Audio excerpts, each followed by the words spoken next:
At this time, I'd like to introduce our test speaker, Victor Gonzalez.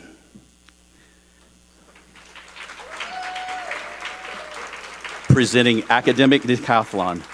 Academic Decathlon, Victor Gonzalez.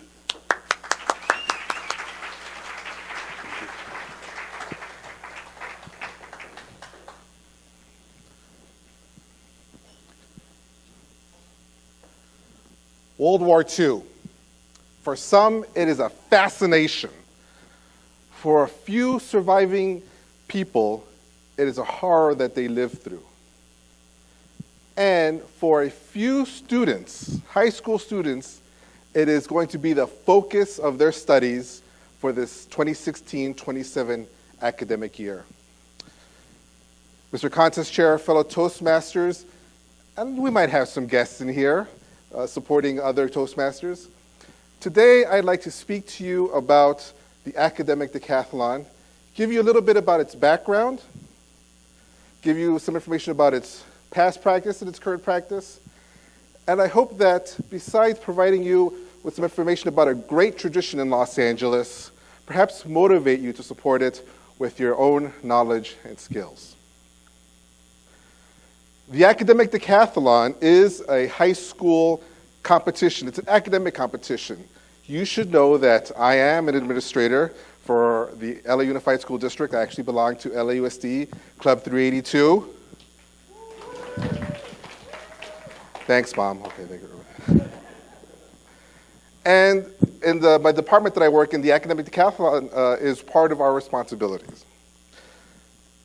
In speaking to the Academic Decathlon, the organization, it's a national organization, I learned that it actually began in 1968, but LA did not become involved until 1981.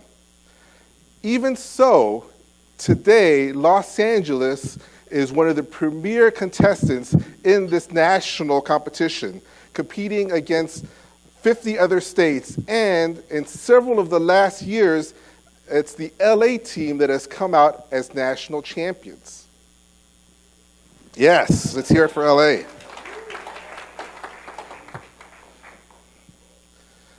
Much of this work is done with volunteers. The Academic Decathlon has several subjects that is focused on. It always has a theme. The theme this year is World War II. Students, high school students from throughout the country will be studying World War II. They'll be studying the science that take place during World War II, the art, the literature, the music, and as well as the social science that took place during that time. They'll come together and they'll have several competitions. They'll have a prepared speech they'll have to give, an impromptu speech they have to give. Does any of this sound familiar? Yes, yes. Besides, as well as a traditional objective test, a written essay test, as well as interviews where they have to answer questions all about World War II around those subjects. This work is largely supported with volunteers. I spoke to Cliff Kerr, who is the Academic Decathlon coordinator for Los Angeles, and he described a typical volunteer day. So you show up at the test site, you're provided parking, and then you're taken and you're provided a lovely continental breakfast. I think means bagels and coffee, but as well as a training. During the training, they review the rubric that you're going to be using in evaluating the students. Following the training, you're taken to the room where you'll be hearing the speeches from students, and students are brought in one at a time. Each student will provide to you a 4-minute prepared speech. Following that, they walk over to a table and pick a topic. They'll have 1 minute to prepare, then they'll have to provide a 2-minute impromptu speech on that topic, all of course relating to World War II. The student is then ushered out. You have a Scantron as a volunteer. You fill out the Scantron, and then the next student is brought in. And this repeats until the students come through. Volunteers are also provided a lovely lunch before a second set of students comes in the afternoon. But why would you want to do this? I think you want to do this because you're here. I think that as Toastmasters, you know the value of public speaking. You know how it can change your life once you learn to work with it, master it, get over those fears and jitters, and even if you have them, the tools you build to deal with them. You also know as Toastmasters the value of volunteerism. We had our keynote speaker today talk about enriching others, enriching society. As Toastmasters, we volunteer all the time. Functionaries, test speakers, Toastmasters, whether it's here at the contest or at the club level, we volunteer on a regular basis, and we know the value of that volunteerism because we also know that it builds our own leadership as well.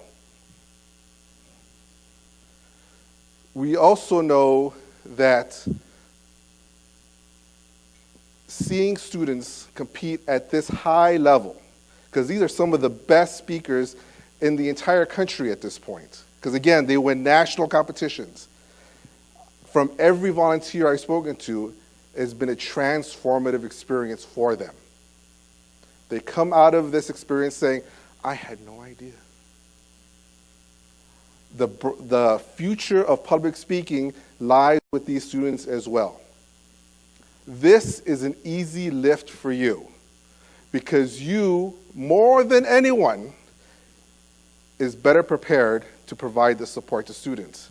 Because this is what we do as Toastmasters on a regular basis. We listen to students, we listen to each other, we provide positive constructive feedback.